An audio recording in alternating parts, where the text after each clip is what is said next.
So here we have Lego Indiana Jones set number 77013, The Escape from the Lost Tomb.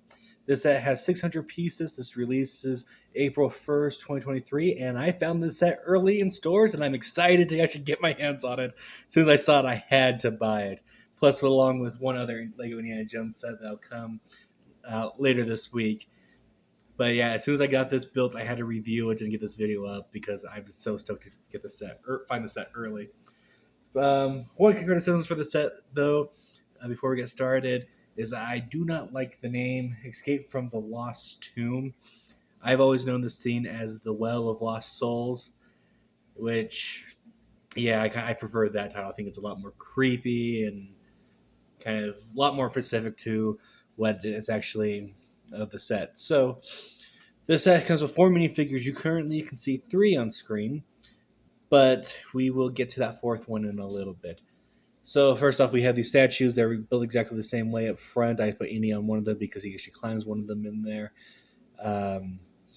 The set comes with Marion, Salah, Indiana Jones himself, and lastly, one last minifigure in the back, which is kind of a weird, odd box in the back. You kind of can see his head right here. But the first play feature we're going to look at is this mummy, and you can see him flop down. So I reset that.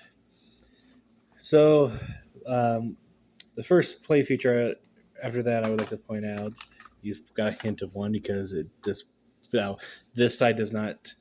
The set does not want to stay together once it collapses very easily.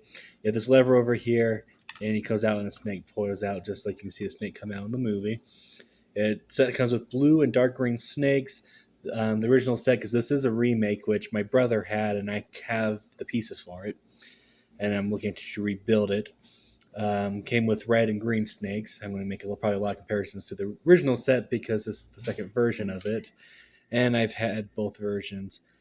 So we have the Ark of the Covenant right here in the back. Make sure your minifigures only lift it by the handles, otherwise terrible things will happen, and do not look inside. But yeah, you have like this orange yellowish piece in the center here, which I don't think quite fits. I would rather have this thing made of pure gold, but it's actually a pretty good build with handles here, representing the cherubim that are described in the Bible. Actually, bring that closer, you can see this is a sticker, and this is a sticker. But yeah, you got a lot of pearl gold pieces here. But yeah, I don't know what this is supposed to be of. I just followed the instructions to make sure I put it on the right way. But yeah, I do think this is a better build, especially with what's representing the cherubim on top. So then another thing you probably also notice that this thing does come with a lot of stickers. Yeah, you can see that there's some sarcophagus right in the back here, kind of printed on there. My personal favorite sticker, and I'm so glad they brought this back, is the little R2D2 and C3PO sticker right there. Let me get you a better look at that because this set actually, when I got it, came with an extra sticker sheet, and you can see that sticker right there. So you can see that a little bit better. Get a good look at all the stickers that this comes with. So this one's on the back side. We'll get to that. So after Indian Marion gets trapped in this temple, you can pull this lever down here and cause the statue to collapse back to basically so that they can escape from, quote, the lost tomb. And as Marion is exploring the back here, this mummy can pop out and terrify her even more than she's already is with all the snakes. And my one thing is I feel like this box in the back is just kind of out of place. This is a play feature. I feel like it's kind of tacked onto the back because you got this silhouette kind of like a stage up front. And yeah, just like, and one problem I have is just like everything wants to fall apart too easily. So like, so yeah, it just becomes kind of a pain trying to move this thing around and trying to keep it together. And these statues just want to spin because that's what they're on, a spinning base plate. So same with this one here, but that one does not want to stay up no matter what I do. So out of this, I think I like the original one better. It kind of held together better. Play features worked a little bit better, but this is a good, bigger update for it.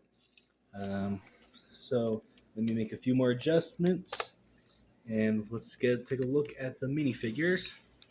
close up. Yeah, all four of them. Let's start off with the man myth himself, Indiana Jones, who is basically built using the same pieces that he was back in 2008. Just updated printing. The legs look very similar. The torso looks very similar.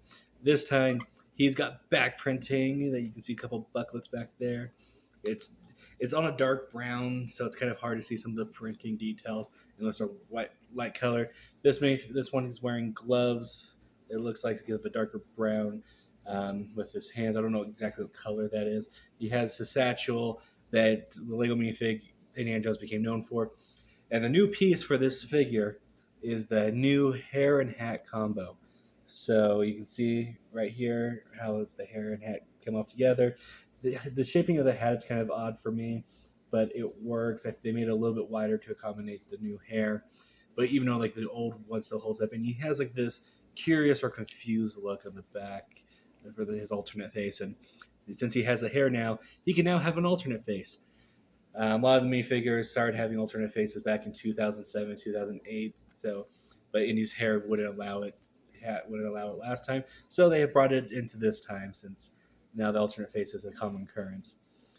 So that's Indy. Let's get to Marion. So this has an updated torch. It's been the torch that Lego's been using for the last decade. By 2008, I thought this was kind of funny looking back at that set. Lego actually used a carrot piece for the torch handle, so I thought that was kind of neat. It's just a brown carrot piece.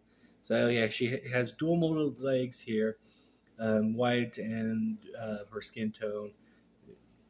I have her in her scared face because she's scared in the scene. However, she does have an alternative, kind of more quippy looking face for when she's out of the tomb.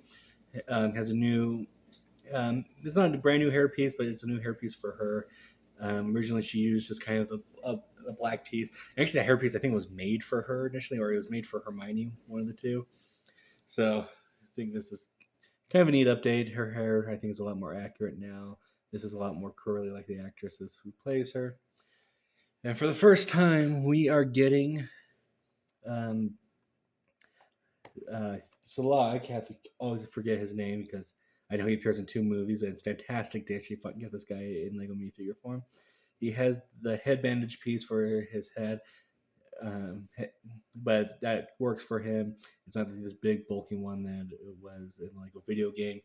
The torso print's really nice, very accurate. As you can see that there is back printing, pretty simple, and there's no alternate face for him because his his headpiece would not allow any such thing. Really good to finally get him in Lego. I was really excited when he was announced. Now let's grab the mummy from the very back. He's kind of a little difficult to put in, so I'll probably just keep him in the tomb in that same spot. But for review's sake, let's look at this figure. Actually, now I'm looking at the figure closely. You can see that this mummy has curves, so I think this mummy is actually supposed to be female. Pretty basic figure, really good printing. I think this is actually one of the best mummies we have gotten so far, especially kind of being more Middle Eastern desert type thing. So that's really cool to see. You can see that there's some back exposure there with the wrapping, back of head. But yeah, so this a really cool mummy figure. It's a little bit extra. I don't think the set really needed. I would have preferred if they've actually included one of like the villains of Raiders of the Lost Ark, because all we have gotten are the Nazi soldiers. But that's the review. Tell me what you think of this set. Do you plan on picking it up? Are you going to try to get it day one when it finally releases on April 1st? Or do you remember having the old Indiana Jones line and don't think you need to get this one because you still have the old one built? I probably should rebuild mine and do a comparison video. So thank you all for watching. Remember to like, comment, and subscribe, and see y'all next time. Goodbye.